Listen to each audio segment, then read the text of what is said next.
national account, I can identify all these relations by national accounts, firms, households, etc. This is what we saw. So we've seen this and we've seen this, okay? So this, every time, represents all the arrows that we have here. And what we have shown is that we have one final macroequilibrium equation, which is this one.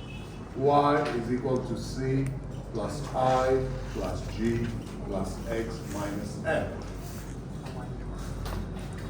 Now, once again, in standard economics, in standard economy, how equilibrium is achieved?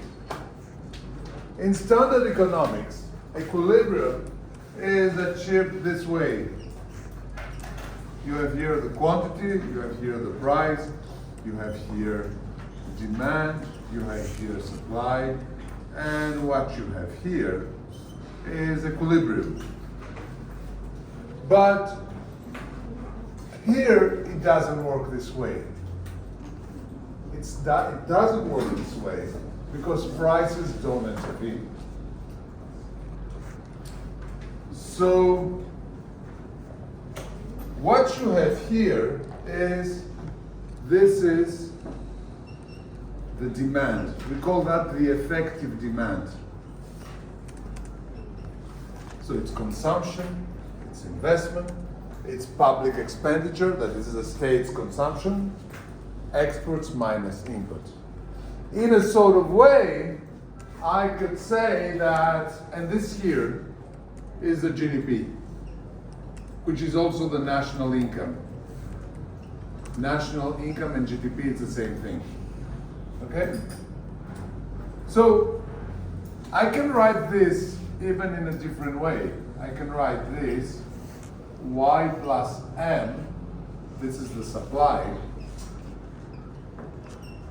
is equal to C plus I plus G plus X. And this is the demand.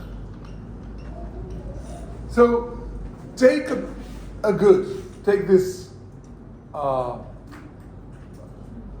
this marker. It's either produced by a Vietnamese firm or imported. There are no other solutions. So it's either national production or input. You don't have other solutions. Take this take this thing here. Either it's produced in Vietnam or it's imported. You don't have other options. Now let's see in terms of consumption. A good that is produced, it can be either consumed by households, either consumed by the firms. And let me remind you that in investment is what the firms use, and in investment we also put the stocks. So this can be either consumed by a household, it can be consumed by a firm,